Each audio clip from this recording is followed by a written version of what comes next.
नमस्कार दोस्तों, मैं Parasnath live high study IAS में आपका स्वागत है। दोस्तों, आज हम लोग आगरा यूनिवर्सिटी के बीएड फर्स्ट ईयर एग्ज़ाम 2023 जो 29 अगस्त 2023 को BD 106I अर्थात हिंदी शिक्षण या पेडागोजी ऑफ हिंदी का एग्ज़ाम हुआ था, उसका आंसर की देखेंगे। दोस्तों, प्रश्नों पर आएँ, लेकिन उससे पहले प्लीज़ आप लोग वीडियो को ज़्यादा से ज़्यादा शेयर कीजिए जिससे सभी लोगों को लाभ हो सके। यदि आप लोग चैनल को सब्सक्राइब नहीं किए हैं तो प्लीज़ चैनल को सब्सक्राइब कीजिए तथा वीडियो को लाइक और शेयर जरूर कीजिए, इससे मोटिवेशन मिलता है। आइए देखते हैं प्रश्नों को। आप लोग ध्यान रखना, इस कम से कम यहाँ से 20 से 30 क्वेश्चन आएंगे, तो आप लोग इन प्रश्नों को जरूर हल करके जाइए। बीएड फर्स्ट ईयर बैच 2022-24 2023, ठीक है। पेपर 106 DI, ठीक है, पेडागोजी ऑफ लैंग्वेज हिंदी। इस पॉइंट को आप लोग ध्यान रखना, ठीक है। पेडागोजी ऑफ लैंग्वेज हिंदी, ठीक है। लगभग 100 प्रश्न है, ध्यान रखना है आपको 80 प्रश्न हल करना है, ठीक है। तो इस पॉइंट को आप लोग हमेशा ध्यान रखना कि इससे कम 25 से 30 क्वेश्चन आएगा, तो इस पूरे प्रश्न को अच्छे से तैयार कर लीजिएगा, ठीक है। मॉडल पेपर के अनुसार उत्तर बता रहे हैं। कुछ प्रश्न इसके उत्तर गलत थे तो मैंने थोड़ा चेक किया। अगर किसी में संदेह है तो आप कमेंट सेक्शन में बता सकते हैं, ठीक है। सारे नहीं चेक कर पाए हैं, कुछ चीज़ें चेक कर लिए।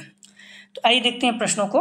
पहला प्रश्न है, प्राप्त उद्देश्य होते हैं ए सामान्य, बी विस्तृत, सी समग्र, डी निश्चित निश्चयात्मक। सही जवाब हो जाएगा सी समग्र। प्राप्त उद्देश्य कैसे होते हैं? समग्र। भाषा शिक्षण में श्रव्य दृश्य मतलब सुनाई भी दे दिखाई भी दे साधनों के प्रयोग का मुख्य उद्देश्य है। सही जवाब हो जाएगा 2 का बी, छात्रों के ज्ञानेंद्रियों को सक्रिय बनाना। अगला प्रश्न है, अच्छे हिंदी परीक्षण की एक कसौटी है, तो सही जवाब हो जाएगा, ध्यान रखना, 3 का सी, वैधता। अगला प्रश्न है, एक अच्छा प्रश्न कैसे होना चाहिए, कैसा होना चाहिए? सही जवाब हो जाएगा ए, प्रासंगिक और सूक्ष्म। अगला प्रश्न है, मूल्यांकन की कौन सी एक विधि नहीं है? सही जवाब हो जाएगा 5 का डी, विश्लेषण नहीं है। ध्यान रखना, साक्षात्कार प्रश्नावली निरीक्षण है। अगला प्रश्न है, उद्देश्यों एवं प्राप्त उद्देश्यों में, सही जवाब हो जाएगा, ध्यान रखना, 6 का बी, ठीक है। अंतर होता है, उद्देश्यों एवं प्राप्त उद्देश्यों में अंतर होता है, ठीक है। उद्देश्य क्या होते हैं? विस्तृत होते हैं। प्राप्त उद्देश्य क्या है? उसका एक पार्ट है। तो मॉडल में क्या दिया है? डी, जो कि गलत है। इसलिए मॉडल पेपर में काफ़ी उत्तर गलत दिए रहते हैं, आप लोग थोड़ा सा चेक कर लीजिएगा, ठीक है। अगला प्रश्न है, त्रिभाषा सूत्र सर्वप्रथम किसने तैयार किया था? सही जवाब हो जाएगा ए, कोठारी आयोग। अगला प्रश्न है, उपचारात्मक शिक्षण के क्षेत्र में ... नहीं है। सही जवाब हो जाएगा सी, अंकगणित। अगला प्रश्न है, समरूप परीक्षण को निम्नलिखित में से क्या कहते हैं? समरूप परीक्षण को निम्नलिखित में से क्या कहते हैं? सही जवाब हो जाएगा बी, मिलान परीक्षण। मॉडल पेपर में डी दिया है, जो गलत है। अगला प्रश्न है, प्रस्तावना प्रश्न पूछने के ... प्रकरण लिखा जाता है। सही जवाब हो जाएगा बी, बाद में। प्रस्तावना प्रश्न पूछने के बाद में प्रकरण लिखा जाता है। आप लोग जब टीचिंग करेंगे समझ में आ जाएगा इसको, ठीक है। पहले जो है प्रस्तावना प्रश्न पूछ लीजिए, उसके बाद प्रकरण लिखा जाता है। अगला प्रश्न है, बचाव निदान का उच्चतम स्तर है या किसका कथन है? सही जवाब हो जाएगा, ध्यान रखना, टीपी नन का, जो कि इसमें से किसी कोई नहीं है, ठीक है। टीपी नन, डी इसका सही जवाब है, ठीक है। इसका यहाँ पर जो दिया हुआ इनमें से कोई नहीं, ये गलत है, तो इसका डी मान चलिए, ठीक है। तो इसका उत्तर जो है डी है, टीपी नन। बचाव निदान का उच्चतम स्तर है, किसका कथन है? याद रखना, टीपी नन है, ठीक है। 11 सही जवाब हो जाएगा डी। अगला प्रश्न है, हालांकि डी यहाँ 2 बार दिएगा तो ये गलत है, ठीक है। इसमें ध्यान रखना, बचाव निदान का उच्चतम स्तर क्या है? तो डी इसका, टीपी नन। अगला प्रश्न है, मूल्यांकन के ज्ञानात्मक पक्ष के अंतर्गत कौन सा तत्व नहीं आता? सही जवाब हो जाएगा, ध्यान रखना, 12 का डी, नियमितीकरण नहीं आता। मूल्यांकन में आप लोग ध्यान रखना क्या क्या आता है? तो ज्ञान, बोध, अनुप्रयोग, विश्लेषण, संश्लेषण, मूल्यांकन आता है, ठीक है, जिसमें ज्ञान सबसे निम्न और मूल्यांकन सबसे उच्च है, ध्यान रखना। अब भावात्मक पक्ष में अग्रहण, अनुक्रिया, अनुमूल्यन, विचारणा, व्यवस्थापना, चरित्रीकरण है, ठीक है। और क्रियात्मक पक्ष में उद्दीपन, कार्रवाई, नियंत्रण, समायोजन, स्वाभाविकरण, आदत निर्माण। तो ये सारी चीज़ें आप लोग याद रखना, पूछा जा रहा है। अगला प्रश्न है कोठारी आयोग की नियुक्ति कब हुई? सही जवाब हो जाएगा ए 15 जुलाई 1964 में। अगला प्रश्न है राष्ट्रीय शिक्षा नीति 1986 स्वतंत्र भारत की कौन सी नीति है? सही जवाब हो जाएगा 14 का बी द्वितीय। पहला 1968 में, जबकि मॉडल पेपर में देखिए सी दिया गया है जो कि गलत है। आप देख सकते हैं सी दिया गया है जो कि गलत है। ठीक है, राष्ट्रीय शिक्षा नीति 1986 कौन सी स्वतंत्र भारत की? तो द्वितीय, पहला 1968 में। ठीक है, तीसरा हालांकि 1992 में संशोधन किया गया है, वो माना नहीं जाएगा। ठीक है, 2000 में। अब तक भारत की राष्ट्रीय शिक्षा नीति कितनी प्रस्तुत की गई है? 3, 1968, 1986, 2020। ठीक है, 1992 में संशोधन किया गया था 1986 वाले में। अगला प्रश्न है मौखिक मूल्यांकन में डॉट डॉट मूल्यांकन होता है? सही जवाब हो जाएगा 15 का डी उपयुक्त सभी छात्रों के शाब्दिक अभिव्यक्ति का, छात्रों के विचार व दृष्टिकोण की योग्यता का, भाषा प्रभाव व तार्किक शक्ति का। डी इसका सही जवाब है। अगला प्रश्न है हिंदी वर्तनी का मानवीकरण किस वर्ष प्रकाशित हुआ? सही जवाब हो जाएगा 16 का डी 1967 में। अगला प्रश्न है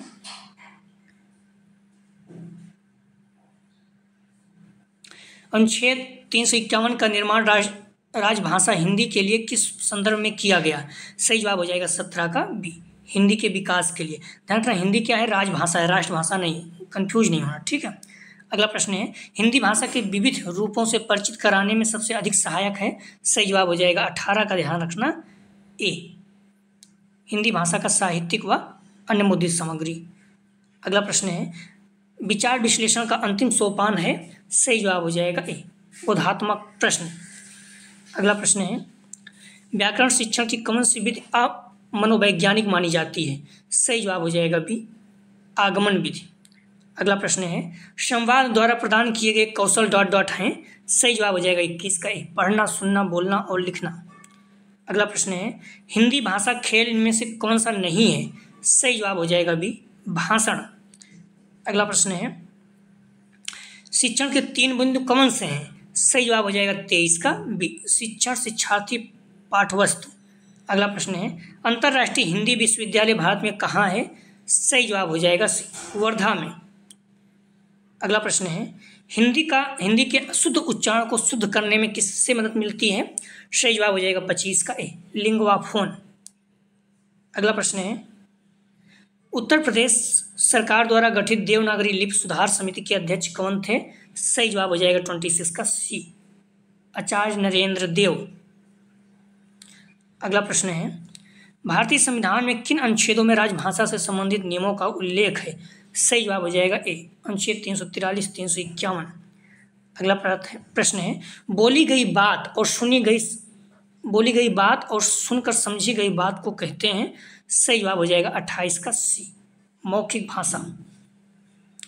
अगला प्रश्न है प्राण के आधार पर व्यंजन के भेद? सही जवाब हो जाएगा बी 3 है। अगला प्रश्न है सुलेख के लिए आवश्यक बातें?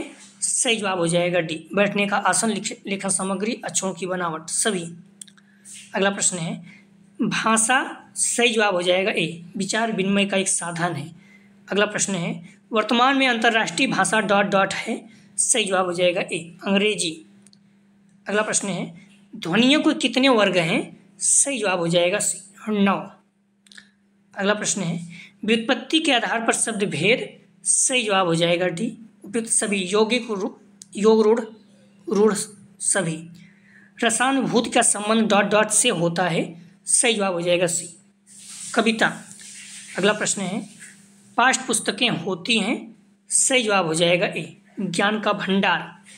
अगला प्रश्न है पाठ्य पुस्तकें शिक्षण की लक्ष्य की पूर्ति का डॉट डॉट मात्र है? सही जवाब हो जाएगा 37 का ए साधन। अगला प्रश्न है पाठ्य पुस्तकों के गुणों को डॉट डॉट दृष्टियों से देखा जा सकता है? सही जवाब हो जाएगा 38 का ए 8। अगला प्रश्न है भूल चिन्ह होता है? सही जवाब हो जाएगा 39 का सी। इस तरह से कहीं कोई शब्द भूल जाए तो इस तरह से लिखा जाता है, इसका मतलब है कोई शब्द भूला हुआ है जो ऊपर लिख सकते हैं आप। ठीक है, मूल शब्द के अंत में जो शब्दांश जोड़कर एक नए शब्द का सृजन करते हैं उन्हें डॉट डॉट कहते हैं। किसी शब्द के अंत में कोई शब्द जोड़कर नया शब्द बनाएं तो सही जवाब ए उपसर्ग कहते हैं। ठीक है, पहले जोड़ दें, जैसे मान लीजिए मान है या फिर माँ है।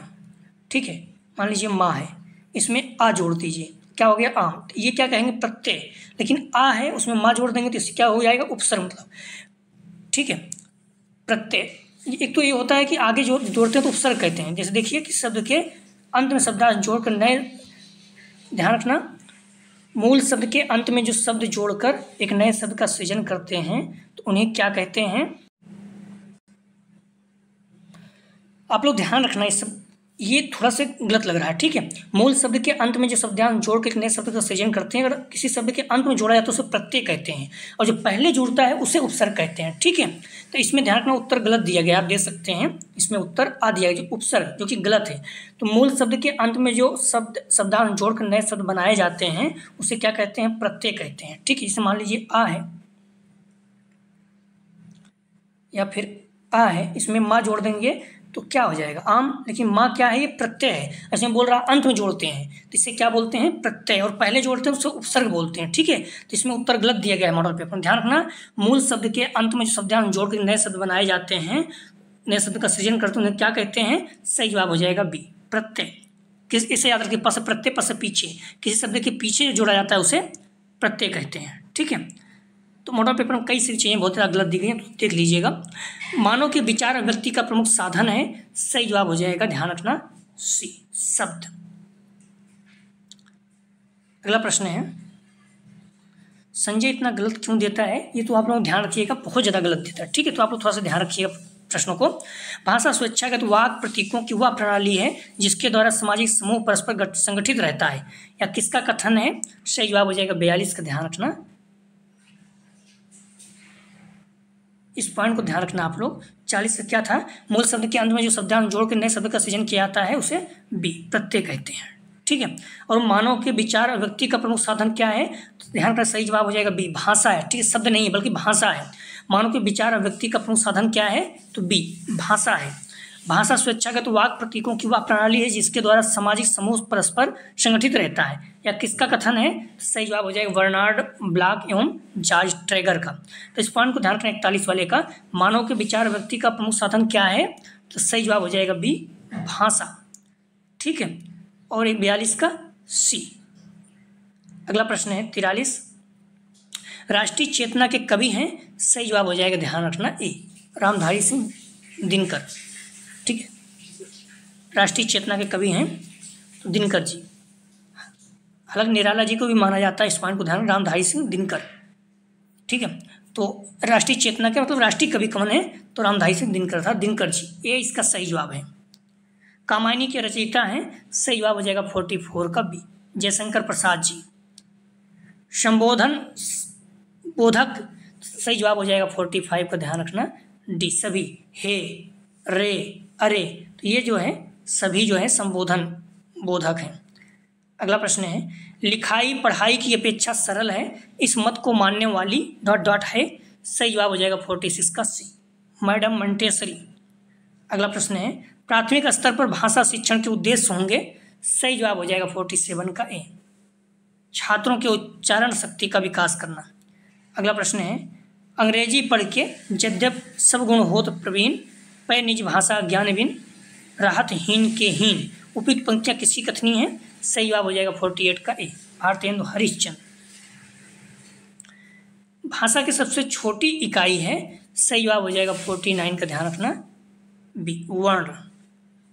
अगला प्रश्न है, देवनागरी लिपि की उत्पत्ति डॉट डॉट से हुई, सही जवाब हो जाएगा सी ब्रह्मी से। अगला प्रश्न है, देवनागरी में कितने अंक होते हैं, सही जवाब हो जाएगा ए 10। अगला प्रश्न है, हिंदी भाषा में मुख्य रूप से कितने स्वर होते हैं, सही जवाब हो जाएगा ए 11। अगला प्रश्न है, हिंदी को राजभाषा बनाने का प्रस्ताव संविधान सभा में किसने रखा, सही जवाब हो जाएगा सी गोपाल स्वामी अयंगर। अगला प्रश्न है, शिक्षा के क्षेत्र में त्रिभाषा सूत्र का सुझाव किसने दिया था, सही जवाब हो जाएगा 54 का सी राधाकृष्णन जी। अगला प्रश्न है, भाषा के सीखने व सिखाने में सहायक तत्व है, सही जवाब हो जाएगा बी अनुकरण व अभ्यास। अगला प्रश्न है, संविधान की धारा 343 में किस राजभाषा की लिपि को मान्यता दी गई, सही जवाब हो जाएगा 56 का, ध्यान रखना ए हिंदी देवनागरी। अगला प्रश्न है राष्ट्रीय पाठचर्या 2005 मुख्यतः किस पर आधारित है? सही जवाब हो जाएगा 57 का डी, सामाजिक संरचनावाद। अगला प्रश्न है बच्चा सर्वप्रथम अपनी डॉट डॉट सीखता है। सही जवाब हो जाएगा ए, मातृभाषा। अगला प्रश्न है भाषा शिक्षण के कक्षा अध्यापन के सिद्धांत हैं। सही जवाब हो जाएगा डी, उपयुक्त सभी, चयन का सिद्धांत, नियोजन का सिद्धांत, उत्प्रेरणा का सिद्धांत। 59 का सही जवाब हो जाएगा डी। अगला प्रश्न है भाषा शिक्षण सूत्र निम्नलिखित में से कौन सा नहीं है? सही जवाब हो जाएगा 60 का डी, रुचि से अरुचि की ओर। बाकी ज्ञात से अज्ञात, सरल से जटिल, पूर्ण से अंश की ओर ये हैं। ठीक है, ज्ञात से अज्ञात ये सारी चीज़ें आप देखने को मिल जाएगा। छात्र ज्ञा स्र डॉट डॉट हैं। सही जवाब हो जाएगा 61 का ए, संयुक्त व्यंजन है। अगला प्रश्न है शब्दों के सार्थक समूह को डॉट डॉट कहते हैं। सही जवाब हो जाएगा सी, वाक्य। आप लोग ध्यान रखना, जो pedagogy of Hindi, language of Hindi 106 देने जा रहे हैं, तो आप लोग ध्यान रखना, निश्चित रूप से आप लोगों को बहुत ज़्यादा फायदा होगा। इसे देख लीजिए, कम से कम 20 से 30 क्वेश्चन यहाँ से आपको जरूर मिलेगा। ठीक है, तो pedagogy of language, pedagogy of language Hindi, इसे आप लोग जरूर देख के जाइएगा। ठीक है, 20 से 30 क्वेश्चन यहाँ से आपको देखने को मिलेगा। प्रश्न है निम्नलिखित में से कौन सा एक भाषा का अंग नहीं है? सही जवाब हो जाएगा ए, पठन, ध्वनि, रूप, व्याख्या है। अगला प्रश्न है सतत एवं व्यापक मूल्यांकन के डॉट डॉट रूप से संबंधित हैं। सही जवाब हो जाएगा बी, निर्णयात्मक, उपचारात्मक। अगला प्रश्न है हिंदी भाषा मूल्यांकन के कितने उद्देश्य होते हैं? सही जवाब हो जाएगा सी, 8। अगला प्रश्न है हिंदी भाषा मूल्यांकन की उपयोगिता है। सही जवाब हो जाएगा 66 का, ध्यान रखना ए, कठिनाई स्तर जानने में। अगला प्रश्न है शिक्षक प्रशिक्षण में हार्वर्ड की डॉट डॉट के आधार पर ही प्रशिक्षण दिया जाता है। सही जवाब हो जाएगा डी, पंचपदी। अगला प्रश्न है पाठ प्रस्तावना का मुख्य उद्देश्य। सही जवाब हो जाएगा 68 का, ध्यान रखना ए, विद्यार्थियों को नई बात बताने से पूर्व उसे नई बात सिखाने के लिए तैयार करना। अगला प्रश्न है किसी पाठ को पढ़ाने का मूल उद्देश्य विद्यार्थियों के व्यवहार में एक डॉट डॉट। सही जवाब हो जाएगा ए, रचनात्मक धनात्मक परिवर्तन लाना। अगला प्रश्न है अनुकरण वाचन डॉट डॉट किया जाता है। सही जवाब हो जाएगा बी, शिक्षक द्वारा। अगला प्रश्न है कला पक्ष और भाव पक्ष किस विधा में आते हैं? सही जवाब हो जाएगा ए, गद्य। अगला प्रश्न है निबंधात्मक परीक्षण के कितने प्रकार होते हैं? सही जवाब हो जाएगा सी, 9। अगला प्रश्न है काव्य के मुख्यतः तत्व हैं। सही जवाब हो जाएगा डी, बुद्धि, कल्पना, राग, उपयुक्त सभी। अगला प्रश्न है कविता परीक्षण की गीत विधि किस शिक्षण स्तर पर पढ़ाने के लिए उपयुक्त है? सही जवाब हो जाएगा सी, प्राथमिक स्तर पर। अगला प्रश्न है कहानी एक छोटी गद्य रचना है, कहानी एक छोटी गद्य रचना ही है या कथन किसका है? सही जवाब हो जाएगा, ध्यान रखना ए, H.G. वेल्स का। प्लीज़ आप लोग वीडियो को लाइक और शेयर कीजिए, सभी लोगों को लाभ हो सके। भरत मुनि द्वारा रचित ग्रंथ डॉट डॉट है। सही जवाब हो जाएगा बी, नाट्यशास्त्र। अगला प्रश्न है आधुनिक युग में शिक्षण सहायक सामग्री का कौन से साधन नहीं है? सही जवाब हो जाएगा डी, ग्रामोफोन। अगला प्रश्न है नाटक के कितने तत्व माने गए हैं? सही जवाब हो जाएगा 78 का बी, 4 तत्व। अगला प्रश्न है नाटक शिक्षण की प्रमुख विधियां हैं। सही जवाब हो जाएगा डी, व्याख्याविधि, अभिनयविधि, प्रयोगविधि। सही जवाब हो जाएगा डी, उपयुक्त सभी। अगला प्रश्न है इकाई पाठ योजना बनाते समय प्रथम चरण क्या होगा? सही जवाब हो जाएगा ए, उद्देश्य निर्धारण करना। अगला प्रश्न है सीखना किस क्रिया पर आधारित है? सही जवाब हो जाएगा सी, व्यक्तिगत क्रिया पर। अगला प्रश्न है प्रश्न पूछने के उद्देश्य होते हैं। सही जवाब हो जाएगा ए, छात्रों का ध्यान पाठ की ओर केंद्रित करना। अगला प्रश्न है भाषा तत्वों और विषय वस्तु दोनों की जानकारी किस उद्देश्य के अंतर्गत आती है? सही जवाब हो जाएगा ए, सृजनात्मक उद्देश्य। अगला प्रश्न है अर्जित ज्ञान का उपयोग अपने ही ढंग से अच्छी तरह करने का ही नाम डॉट डॉट है। सही जवाब हो जाएगा सी, दोनों, कौशल और उद्देश्य दोनों। सी इसका सही जवाब है। अगला प्रश्न है शब्दार्थ प्रणाली और व्याख्या हिंदी की किस पाठ्य योजना से संबंधित है? सही जवाब हो जाएगा 85 का सी, गद्य। अगला प्रश्न है श्यामपट्ट प्रविष्टियां होती हैं? सही जवाब हो जाएगा 86 का, ध्यान रखना डी। उपयुक्त सभी दिनांक विषय प्रकरण कक्षा। अगला प्रश्न है चाक डस्टर लपेट श्यामपट्ट डॉट डॉट है? सही जवाब हो जाएगा 87 का बी, सहायक सामग्री। अगला प्रश्न है श्यामपट्ट शैक्षिक सामग्री है? सही जवाब हो जाएगा 88 का ए, दृश्य सामग्री। अगला प्रश्न है इकाई का तात्पर्य ज्ञानानुभव के रूप से है? सही जवाब हो जाएगा डी, इनमें से कोई नहीं। ठीक है, इकाई का तात्पर्य अनुभव के रूप से है, सही जवाब हो जाएगा ज्ञानानुभाव के रूप से। तो इकाई का तात्पर्य ज्ञानानुभव के रूप से है, तो सही जवाब हो जाएगा, ध्यान रखना 89 का एकीकृत है। ठीक है, इकाई का तात्पर्य ज्ञानानुभव के रूप में है, सही जवाब हो जाएगा 89 का बी, एकीकृत। ठीक है, मॉडल पेपर में देखो डी दिया है जो कि गलत है। मॉडल पेपर में बहुत ज़्यादा गलत दिए रहते हैं, आपको थोड़ा ध्यान रख कर पढ़िएगा। छात्रों की कठिनाई जानने के लिए आयोजित किए जाते हैं? सही जवाब हो जाएगा बी, निर्देशात्मक परीक्षण। अगला प्रश्न है मूल्यांकन होता है? सही जवाब हो जाएगा 91 का डी, त्रिमुखी। ठीक है, अगला प्रश्न है किस परीक्षण में प्रश्नों की रचना करना कठिन है? सही जवाब हो जाएगा ए, निबंधात्मक परीक्षण। प्रश्नों की रचना करना कठिन है, सही जवाब हो जाएगा, ध्यान रखना किस परीक्षण में प्रश्नों की रचना करना कठिन है? तो ए, निबंधात्मक परीक्षण। अगला प्रश्न है भाषा शिक्षण में छात्रों को प्रेरित किया जाता है? सही जवाब हो जाएगा बी, अभ्यास द्वारा। अगला प्रश्न है पाठ प्रस्तावना कौशल में शिक्षक सर्वप्रथम छात्रों से किसकी जानकारी प्राप्त करता है?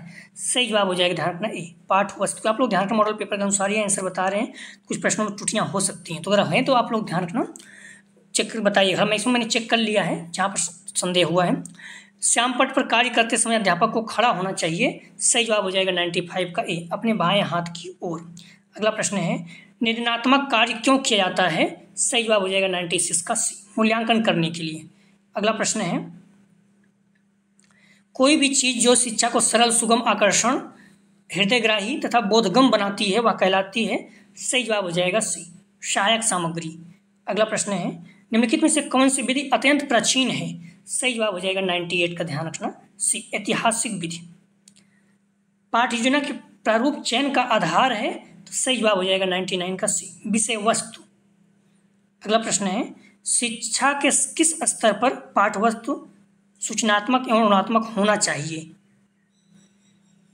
तो सही ध्यान रखना शिक्षा के किस स्तर पर पाठ्यक्रम सूचनात्मक एवं गुणात्मक होना चाहिए? सही जवाब हो जाएगा डी, उच्च माध्यमिक स्तर पर।